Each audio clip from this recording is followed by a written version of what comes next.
ഇന്ന് എന്നോട് ഒരാൾ വിളിച്ചു ചോദിക്കുകയാണ്, ചേട്ടാ പുതിയ ബഡ്ജറ്റ് പ്രകാരം നമ്മൾക്ക് നമ്മുടെ അന്ന് വാങ്ങിയ ഇൻവെസ്റ്റ്മെൻറ്റ് പ്രോപ്പർട്ടി വിൽക്കണോ എന്നാണ് ചോദിക്കുന്നത്. അത്യാവശ്യം പൈസ ഗ്രോത്ത് ഉണ്ടായിട്ടുള്ളൂ, ഇനി നമുക്കിത് വെക്കണത് ശരിയാണോ, പെട്ടെന്ന് തന്നെ വിൽക്കണോ എന്ന് ചോദിക്കുകയാണ്.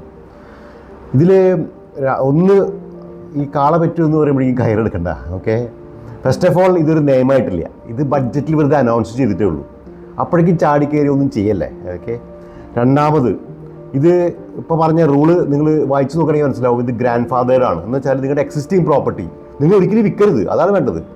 എക്സിസ്റ്റിംഗ് പ്രോപ്പർട്ടി ഇതൊക്കെ ഒരു അഡ്വൈസ് അല്ല കേട്ടോ. ഓക്കെ, ഇൻഡിവിജ്വൽ ഇതൊക്കെ നമ്മുടെ അടുത്ത് ചോദിച്ചിട്ട് വേണം ചെയ്യാൻ. നിങ്ങൾ എക്സിസ്റ്റിംഗ് പ്രോപ്പർട്ടിയിൽ നിങ്ങൾക്ക് ഓൾറെഡി ഒരു പ്രോപ്പർട്ടി, അതായത് 2000 മെയ് 12 മുമ്പുള്ള എല്ലാ പ്രോപ്പർട്ടീസിനും ഇത് ബാധകമല്ല. അങ്ങനെയാണെങ്കിൽ പിന്നെ നിങ്ങൾ അതിന് മുമ്പ് പിടിച്ച പ്രോപ്പർട്ടി വിൽക്കുക ചെയ്യരുത്. അതിൽ ഓൾറെഡി എന്തെങ്കിലും ഉണ്ടെങ്കിൽ ആ ബെനിഫിറ്റ്സ് ഒക്കെ ഒന്നും നമുക്ക് പ്രശ്നമുള്ള കാര്യമല്ല. ഇനി രണ്ടാമത്തെ കാര്യത്തിൽ 2028 ഇലക്ഷൻ വരാൻ പോകുന്നുണ്ട്. 2028 ഇലക്ഷൻ വരുന്ന സമയത്ത് ഇപ്പോൾ ലേബർ ഗവൺമെൻറ്റാണ് ഇത്. 2028 ഇലക്ഷൻ വരുമ്പോൾ ലിബറൽ ഗവൺമെൻറ്റാണ് ജയിക്കുന്നതെങ്കിൽ, അല്ലെങ്കിൽ ലേബർ അല്ലാത്ത ഏതെങ്കിലും പാർട്ടിയാണ് ജയിക്കുന്നതെങ്കിൽ, അവരിത് അബോളിഷ് ചെയ്യുകയാണെങ്കിലോ? ഓൾറെഡി ലിബറൽ ഗവൺമെൻറ് അനൗൺസ് ചെയ്ത് കഴിഞ്ഞാൽ അവരിത് റീകൺസിഡർ ചെയ്യുമെന്ന് പറഞ്ഞിട്ടുണ്ട്. പിന്നെ എന്തിനാണ് നമ്മൾ വിൽക്കണേ?